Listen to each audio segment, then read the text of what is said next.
Well, let's get started. For those of you on the recording, you probably missed the very first part, but just realize that my wine is 2020 and you all have 2022. So it is not the exact same wine, but should be similar for the most part. But there you go. That's my mistake for not having checked my bottle more closely. But yeah, we'll see. We'll see what happens. For honestly, for most all intents and purposes, it should be all right. Okay, so what do I have before we get into the wine? I don't have any more announcements. All the enrollment for next month has wrapped up, and in case you have not heard, we are doing a game box next month.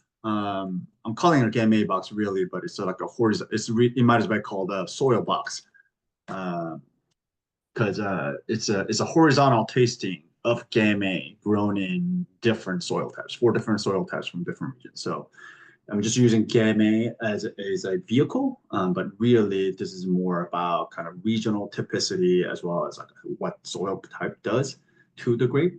And so, yeah, we're getting a little nerdy, a little geeky.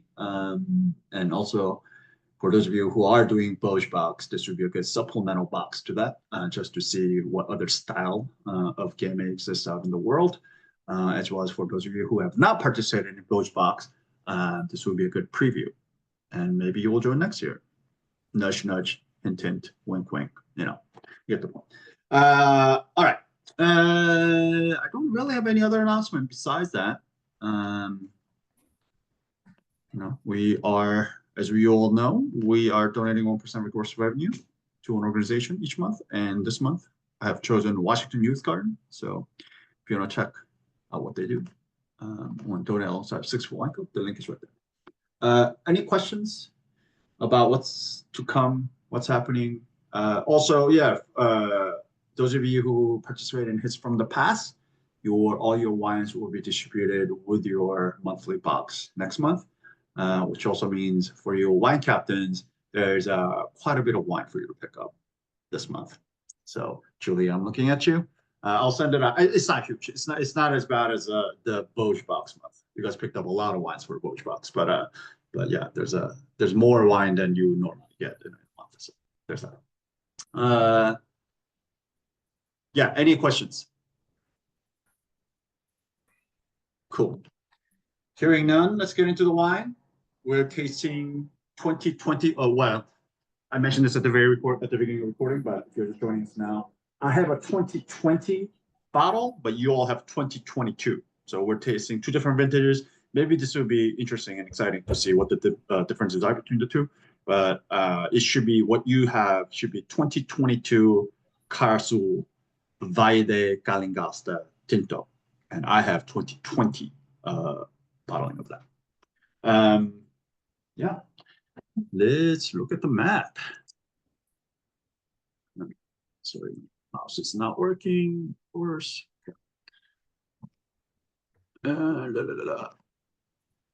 Here we go. Here's a map of Argentina. So first week, we're in Salta, which is cut off over here. Very northern part, the driest part, the highest part of Argentina in terms of elevation. Again, as a review, when you're talking about Argentina, we're talking about high elevation wine. I mean, pretty much as a average mean all across the board, even at the lowest part, which is kind of in the Mendoza Valley, we're still at a pretty high level here. So the first week, but the highest peak going up to like 10,000 feet exists up here in Salta. And then we came down to Mendoza, right? We're in Uco Valley, which is this little part. And even within Mendoza being one of the lower parts of whole of Argentina, but there are pockets that still gets up to quite a high in elevation. And we're right here. And Uco Valley is one of them. And that's part of the reason why Uco Valley in the last few decades have really come to a limelight. And this is where we are for the last 2 weeks. And this week, we're going a little bit north to San Juan. This is where we are. Where this winery comes from, or this where the winery is located, and where uh, the vineyard is located is it doesn't really say here, but it's right up against the Andes as well. This is again, San Juan as a whole is still lower than the rest, but just like Uco Valley, there's some pockets here that really gets up the highest point. In fact, this is even higher than any other vineyards that we've had this month. This is clocking around like 5,000 feet. So we're getting pretty up there in terms of viticulture. So yeah, this is where we are. In general, San Juan is a place where a lot of commodity wine is made in Argentina. So if you're getting like a grocery store Malbec bottling, the chances are it probably comes from San Juan or La Rioja, but most likely San Juan. But just like any other regions in the world, if you look close enough, there are these kind of secret gems or hidden gems and pockets that you can find, and which is the story here this week. So within San Juan, we're in a valley called Valle Calingasta, Calingasta Valley. So, just like Uco Valley, this is perched up high up in the mountains. Yeah, we're talking about above 5,000 feet, but this one is right around 5,000 feet. The viticulture here dates back to the 1934. There's a record here. So in Calingasta Valley, they've been making wines here for a while. But because it's kind of a hard place to get to, and the varieties that are grown here at that height or that the elevation is not it's not Malbec essentially. It's all the immigrant ancient varieties. So it hasn't really developed into this like a full-fledged modern winemaking area. So a lot of wines that you find from Calingasta Valley it's very small. There are only 15 families left from what I've read that still make wine in this valley. And then it's stayed very much traditional, both farming and as well as winemaking. They're in a town called Barrel. This is where actually, so this winemaking team behind this wine is 4 people. The 2 of them actually live here. They're like avid mountaineers. And they're also within that, they're in this area called Ilario, which is one of the oldest parts of entire San Juan. So we're talking about 100-plus-year-old vineyards, very kind of old vines that has stayed very traditional throughout time, that has kind of unchanged over time. So kind of a cool area. And that's the whole point of this project, is that these folks went out there, looked for these kind of old forgotten vineyards planted by early immigrants. And we've talked a lot about, that's kind of my aim this month, which kind of showcase these ancient varieties, forgotten vineyards that are planted by early immigrants, and trying to revive them and survive, rescue them, and all of that. So this project is called Cara, as you can see. These are the people behind it, these 4 people. I mentioned this at the very beginning of this month, but this being an Argentine month, these are people who won genetic lottery, very good looking people. But these are the 4 beautiful faces behind this wine brand.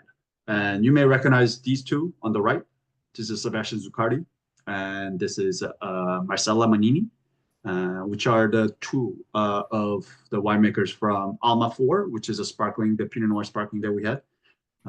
So yeah, I actually didn't know that these 2 are married, but I guess they are. So yeah, half of Alma 4 is right here, and then the other 2 right here is a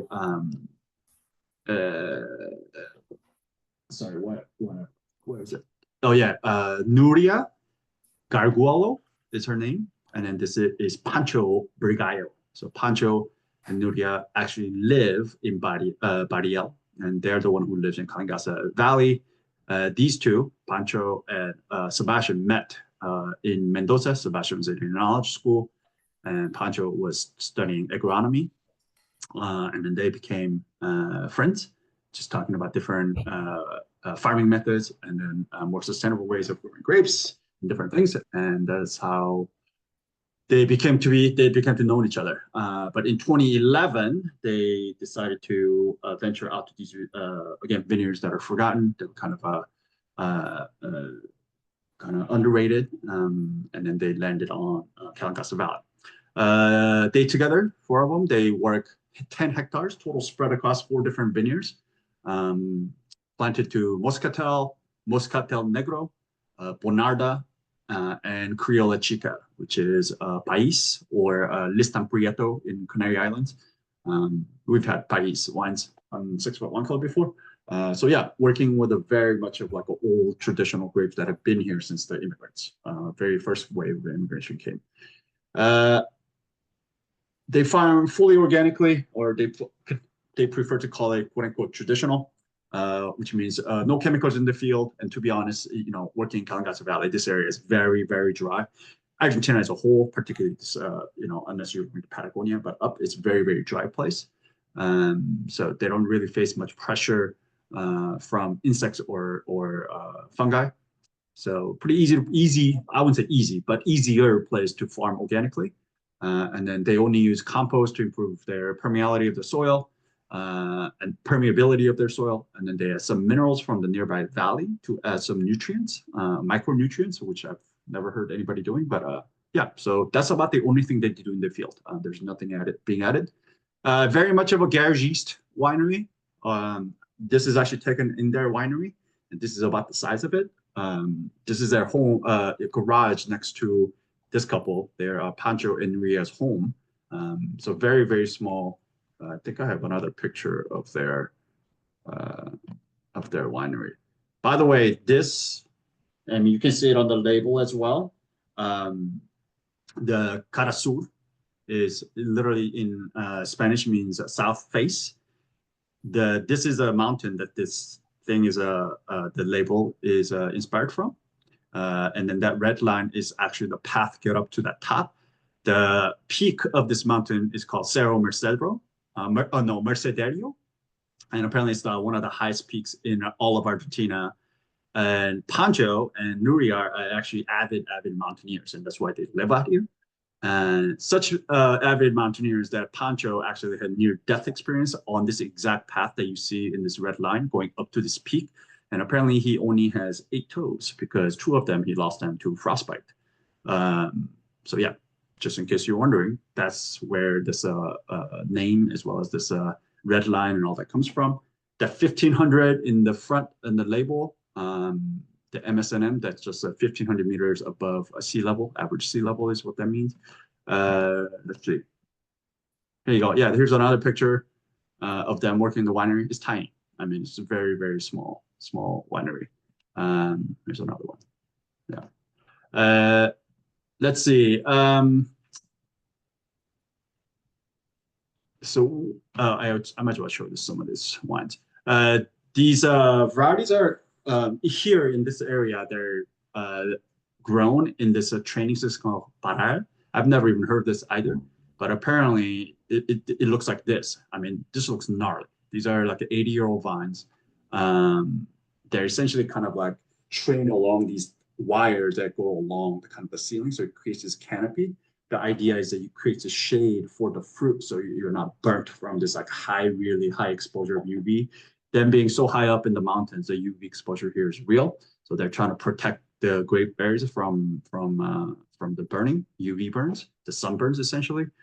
So this is kind of a traditional way of training grape berries, which looks gnarly. I've never seen this. This is actually pretty cool. Here's another picture of their vineyard in the wintertime, obviously. And this is the soil that it's grown in. So it's alluvial, very much of like rocky, infertile soil. And as we've talked about, when the grapes vines have to suffer or struggle, it's very, very infertile. So they have to dig really deep into the ground to find nutrients as well as water. This is what it looks like. You can also kind of see that they actually have to irrigate here. We've seen flood irrigation system in Argentina, which is pretty common, very traditional. They don't have any problem with getting water because there's so much snow up in the Andes, and all the snow melt provides the water, but despite the natural lack of rain. But the traditional way of doing it is that they actually flood the vineyards. They block it off and they flood the whole thing until the water kind of drains out or drains into the ground. But some of the modern ones, they've built out these irrigation systems. these little drip irrigators, and then obviously that's what they have here. Is that all the pictures I showed you? Yeah, excellent. So what is this wine? I couldn't find a whole lot of information on this, but I think it's a very straightforward kind of wine, like most of the wines that they make. It's a blend of 80-plus-year-old Bonarda and Barbera with a touch of Grignolino grown on. So we're talking about mostly all Piedmont grape varieties. Alluvial soil at 1,500 meters above the sea level, which is about 5,000 feet. So getting pretty high up in the mountains. Do want to say Bonarda is different from Bonarda Piemontese. So when people hear Bonarda, they think of the Bonarda that we think of, the Argentina. It's one place where it's grown a lot. In fact, it's the place where it's grown the most. And it is the second most grown grape variety in all of Argentina after Malbec. So there's a lot of Bonarda being grown in Argentina. It's also known as Charbono. If you ever tried Charbono from California, then it's the same grape variety. So yeah, there's quite a bit of Charbono being grown in California as well, in conjunction with the Bonarda. But the original Bonarda, or they thought it was a Bonarda Piemontese because there's a Bonarda from Piedmont region, the northwest region of Italy. And they thought it was that, but the Bonarda in Argentina is different. Bonarda in Argentina and in Piedmont, Bonarda was used to kind of blending grape variety. It's very low in acid, low in tannin, but high in color. So that's just to give some Barbera color and aromas. That's what they use it for. But it is different from Bonarda in Argentina. Bonarda in Argentina is what they call Douce Noir, and it comes from Savoie region. So initially from France, initially from the mountain region. No wonder they do very well here. But this Bonarda is grown everywhere. In fact, a lot of what people think of as Malbec in Argentina is heavily blended with Bonarda. I think it's up to like 25%. I think in order for you to call varietal Malbec in Argentina, if I'm not mistaken, I think it's 25%. So it can be 75% Malbec and up to 25% Bonarda or anything else, or something that's permitted in there. And Bonarda is one of them. So it's usually Bonarda, and a lot of that kind of aromas and the things of what we associate with Malbec actually comes from Bonarda. So it's rare that outside of Argentina you will ever taste Bonarda variety, 100% varietal expression of that, bottling of that.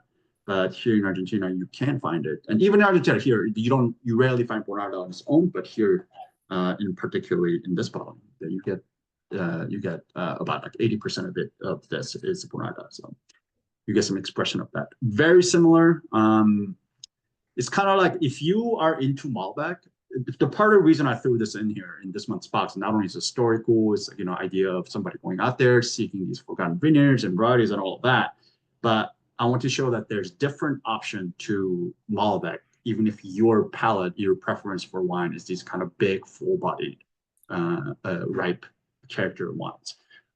So if you're a Malbec fan and that's kind of your jam, I want you to try this, just kind of as a different expression of that. The part of the reason why I like this is that oftentimes Malbec even at a moderate level, but definitely going up to higher premium level, it's usually that you start to see some oak in it, which I don't, as you all know, I'm like allergic to new oak these days. And Bonarda is rarely ever oaked. So you get to see the kind of unoaked version of it. You have that kind of big, full, plummy, extracted, ripe express style. But Bonarda in general is higher in acidity, lower in tannin. So to me, it's much more approachable, much more balanced, more refreshing kind of a version of that bigger bodied wine. So anyways, yeah, so I'm going to try that. This is pretty much all concrete eggs. So both fermented and aged in concrete eggs that you saw in that winery picture. They do specify it's a 30-day maceration and then aged in concrete for 8 months. Unfiltered, unfined, touch of sulfites, and that's what we have. Any questions about anything I just went over before we get to tasting? Excellent. Let's taste it. Pull this up. Sorry, give me 1 sec. Actually, I do have a question. Yeah, what's up? So how would a concrete egg play out? Like, is it like amphora are more maybe a little more porous, or how would you? Metal would be like no oxygen, right? It's concrete Yeah. between the two. Yeah, so concrete, and same thing with the amphora as well. The primary reason, from what I've been told, and I kind of agree with it, is that it's somewhere between oak and stainless steel. There is some of that permeability of oxygen, or like it basically the why you would do that, why you would age the wine in the first place, is to or put it in the oak is to kind of round it out. That oxygenation, there's some sharp edges, let it blend, let it harmonize, and kind of shave off some of the sharp edges so the wine feels a little bit rounder and more harmonious. But and then on the other side, stainless steel is while the flavors meld and kind of calm down, the sharp edges are still there, and sometimes it can come off reductive because it's there's no exchange of oxygen whatsoever. And concrete is like somewhere between that. And not only just concrete tank in general, which we've been talking a lot about in Bosch because they're mostly all made in concrete, but it's also that concrete egg, the shape. They talk a lot about how it like naturally encourages the circulation of the wine. So you're less having to go in there and like punch it down and do any of that. You just leave it alone, and the juices kind of move around its own. And then they argue that it's a gentle extraction. You don't have to like force it so much, and all of that is the idea behind it. To me, I think concrete is cheaper. It's definitely cheaper than a stainless steel tank, and probably and then the oak you will have to replace it, repair it, and do all of that. So I think there's some of the utility reasons in there, not just the kind of the wine style reasons. But in general, when I taste wine, I can tell the difference between kind of oak, definitely between stainless steel and oak. But yeah, oftentimes it's like when it doesn't feel quite as round, but it doesn't feel so steely, it's usually cement. So I tend to agree with that statement, but that's what I've been told from winemakers, that I choose concrete when oak rounds it out too much or barrel rounds it out too much, and then stainless steel keeps it too sharp. That's basically what I've been hearing.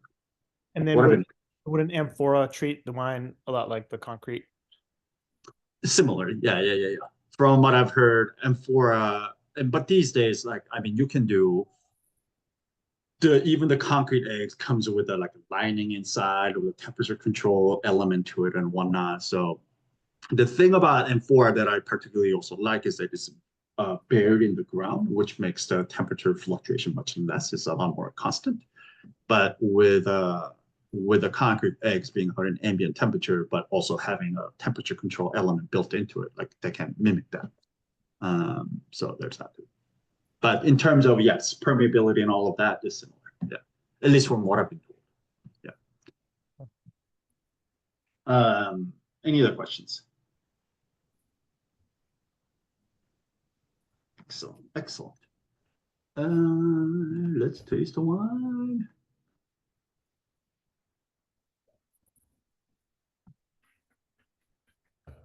Who wants to take the appearance? Again, remember, I'm not tasting the exact same wine as you guys, but let's say if we are drinking a completely different wine. But all right, let's take the appearance.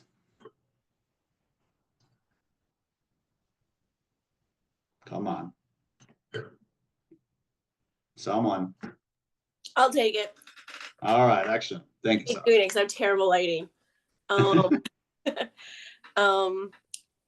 Let's see. I'd say it is clear. Well, yeah, it's clear. Yeah, I mean, for this purpose, is clear. You can tell this is not filter, but yeah, yeah. The intensity is medium plus. Yeah, I don't know.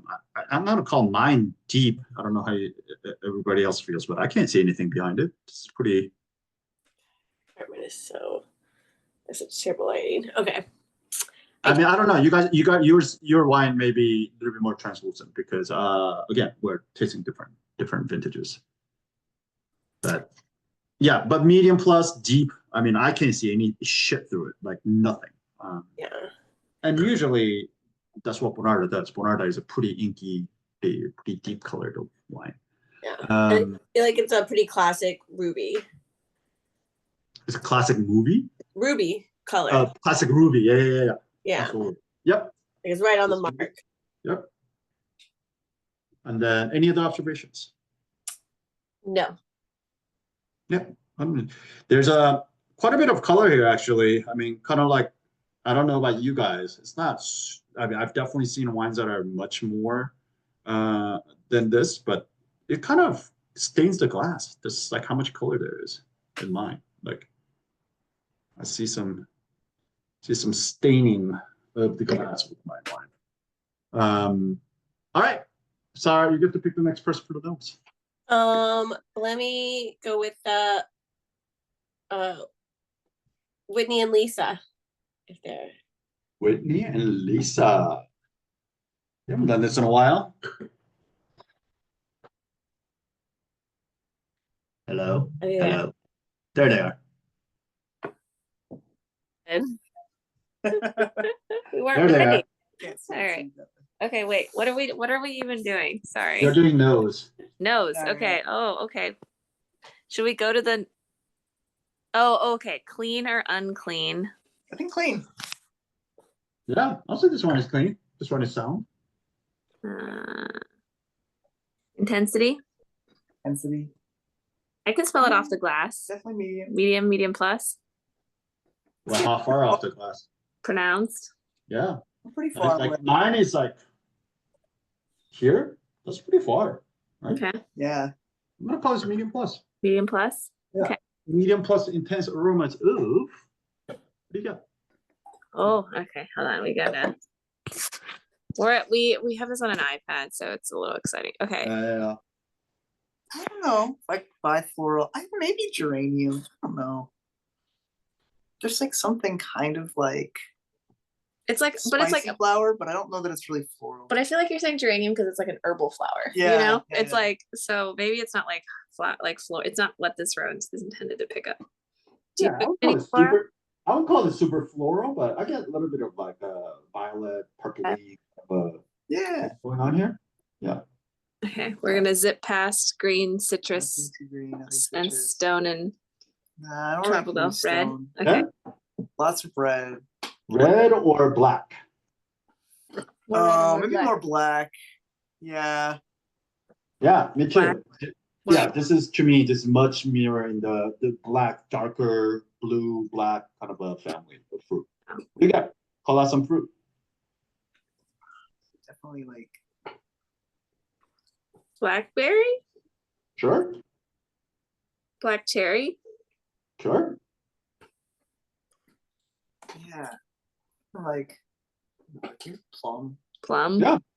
That's exactly what I said. Blackberry, black cherry, plum. Those are right. Exactly what I thought I was going to say.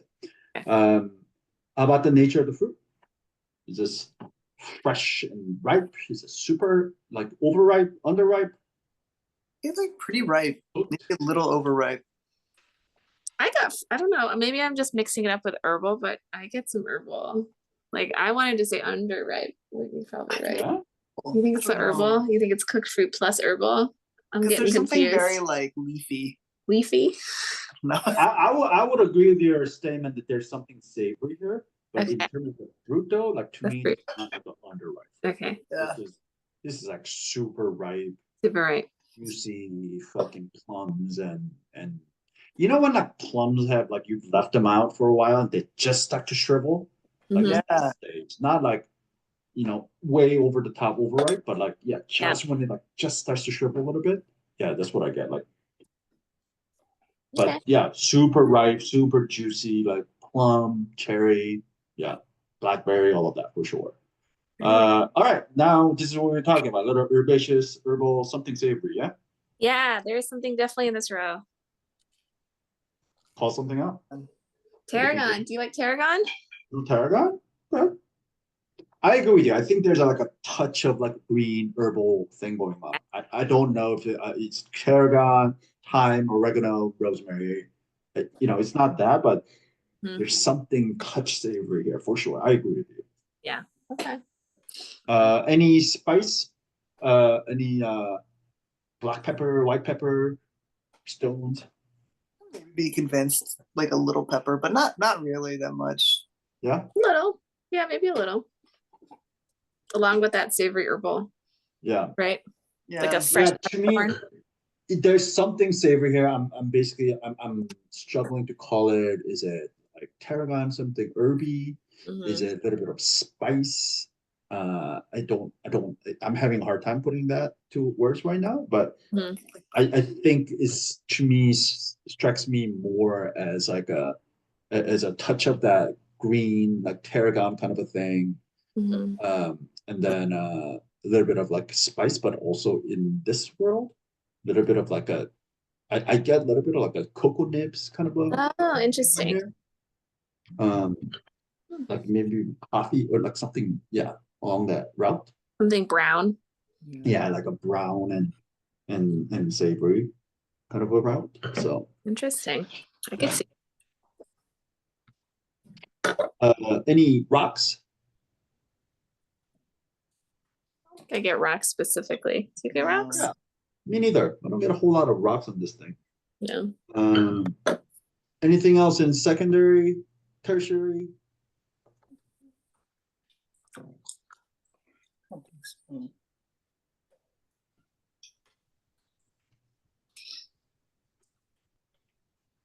We haven't come up with anything.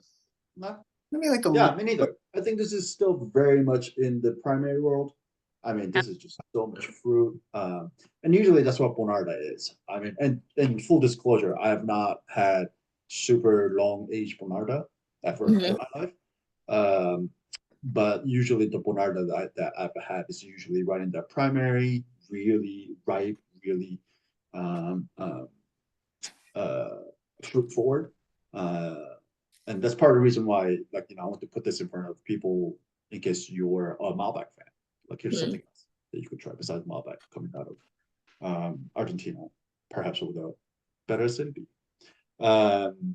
Secondary, tertiary, none of that. So we're living right here, pretty much in the primary, touch of floral, pretty much right in the black family, really ripe, really juicy, maybe even touch of overripe. We've identified some like a touch of herbaceousness thing going on, a little spice, maybe coconut, something like that. The brown as well as a green savoriness, but not much of rocks is what we've come up with. Excellent, excellent. You get to pick the next person for the palette. All right. You pick. Let's go with Joe. Joe. That's Who's under us, yeah. Alrighty, 2 for 2, I guess. Nice. Oh, sorry. Oh my God. Sorry, I did not realize that was on me. Sorry, oh my God. That wasn't me. Nice, Sara. Oh no, please edit that out. Give it a solid like 7.7 out of 10. Oh, sorry. I'm so sorry. You have to edit the recording now. I know if forever lives in this recording now.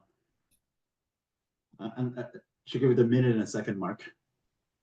All right, palette. All right. Very dry.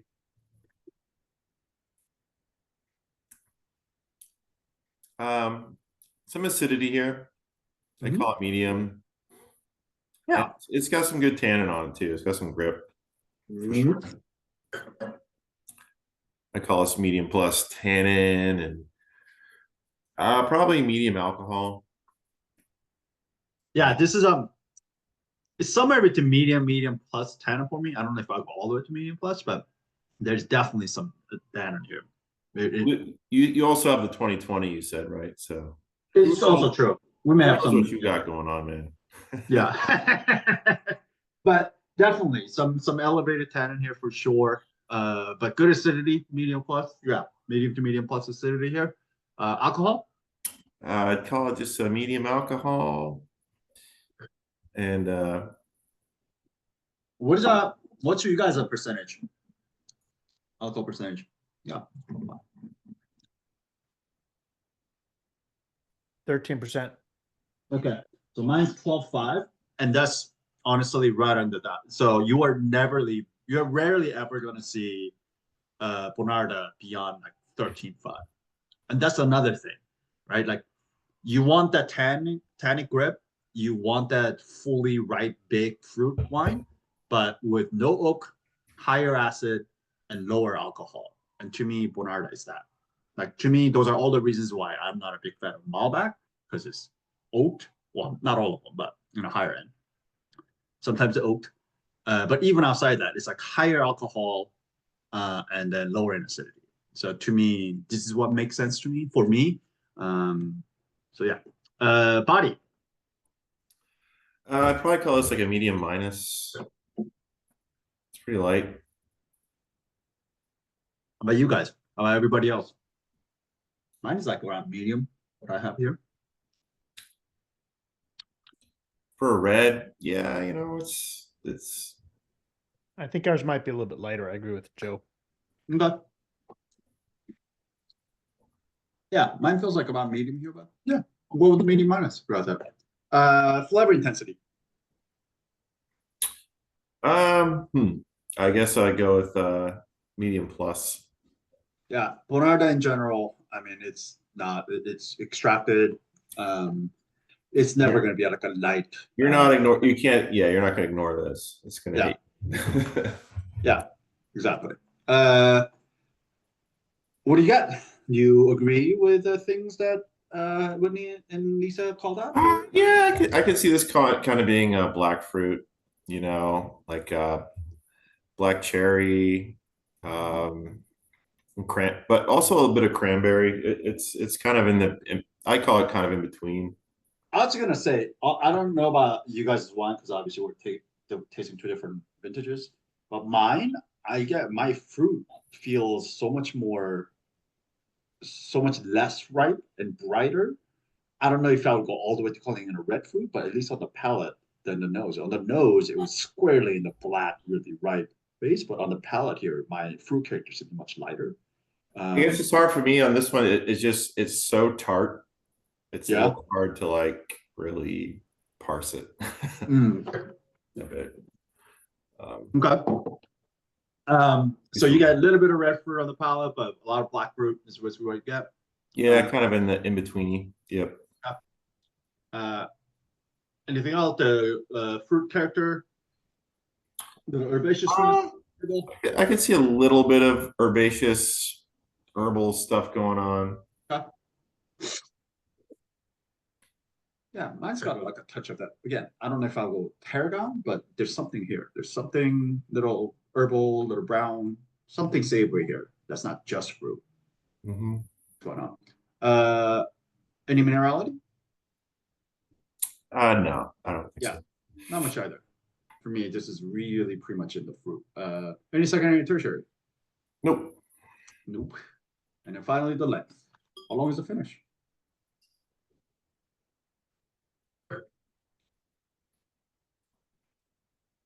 It's a long finish for sure. I'd call this medium plus.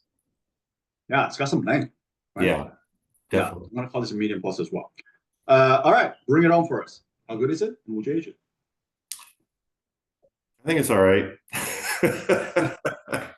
I'm not talking about your preference, but yeah, outside of my preference, you could. Yeah, I would age this. The amount of tannin and the finish, like. And knowing that you're trying the 2020 and you probably might have a bit different. I think you could definitely lay this down for. I'd try it in like 4 years maybe. Okay. Okay. I call it good.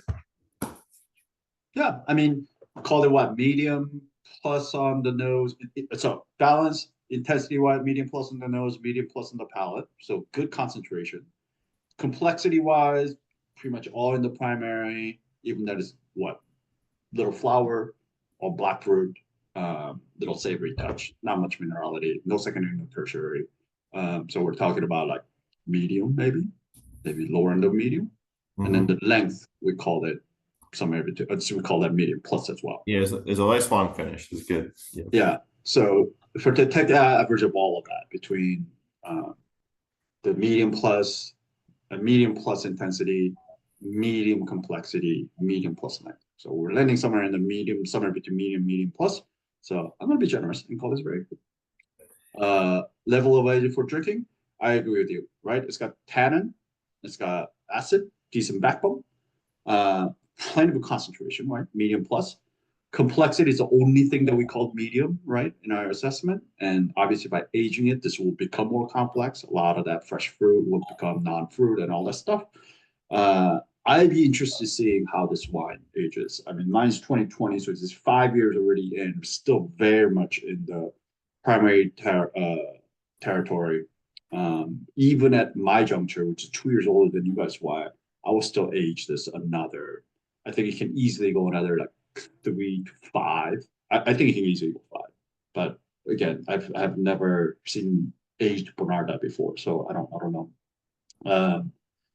Also, that lifted acidity could come from a little bit of Barbera's here as well. But 3 to 5 is kind of what I'm calling for. So for you guys, that's what we even longer. That'd be like, again, very different wine, but if the same different vintages, but if the same kind of other things hold, it'd be 5 to 7 years for you guys. So yeah, this is an interesting project. I'll be curious to see how this wine ages. Yeah, it needs some time. I decanted it like 7:30, and it's like barely put a dent in it. Yeah. I mean, that tannin is really creepy. I totally with you. It's like it's great. It's tight with air. See how it develops, but over time, as that kind of tannin mellows out and drops off, I'd be curious to see how this wine develops for sure. So yeah. Any other questions? Disagreements? Comments? Excellent. Okay. Did you guys like this one? We all know what Joe thought. Well, yes. Did you guys like this? Yeah. Did anybody not like this? Did not care for it? I'm curious if anybody, especially people who like normally like Argentina, like Malbec, what you thought about this one.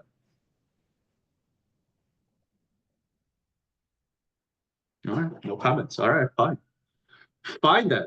I think that says it all. Yeah, exactly. This is a no comment wine. You guys don't have to be polite to Un. Just like it. Comment. Yeah, I really do think this wine could use a little aging, honestly. It's interesting that I would. Yeah, I mean there's a lot going on there. I think, like you said, like if you're having the 2020 and you're already you already sense that it could go a lot longer. There you go. You know. Yeah. Let's see here. Let's play our favorite game. How much do you think this wine is? How much would you be happy paying for this in a retail store?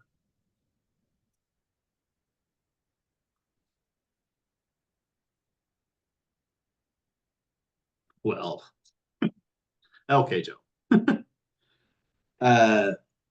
Small area, somewhere outside, very, very small production. Very inhospitable, very hard place to work. All manual harvested. There's no machine here, but it's also Argentina. Labor is cheap. What do you think? 25, let's say 12, 25, 20, 25, 25, 20. And there. This is 27 in the retail store. It's about what I would expect, honestly. Having had this kind of a level of quality of wines that we've had from Argentina, I think this is right in that kind of the same kind of category as the rest. So yeah, 27. All right. Any questions? Any concerns? Any comments? Yeah, so like that was like all I drank when I was in my 20s was Malbec to like feel Yeah. sophisticated. And so this really brought back memories. I thought it was really like a sophisticated version of what I would drink when I was younger. Yeah, Better. exactly. Yeah. And that was the whole point here. Like that was, I wanted to throw in, right, as much as I was talking shit on Malbec throughout the month. I was like, you know, and that's because the stylistically just not my kind of wine. But if that was your kind of wine and that's what you wanted, and if I wanted some big and full, and if I was eating something meaty and steak and all of that, like this is the kind of wine that I want from Argentina. So next time you guys see a Bonarda from on a wine menu somewhere, now you know what to expect. Any other questions, comments?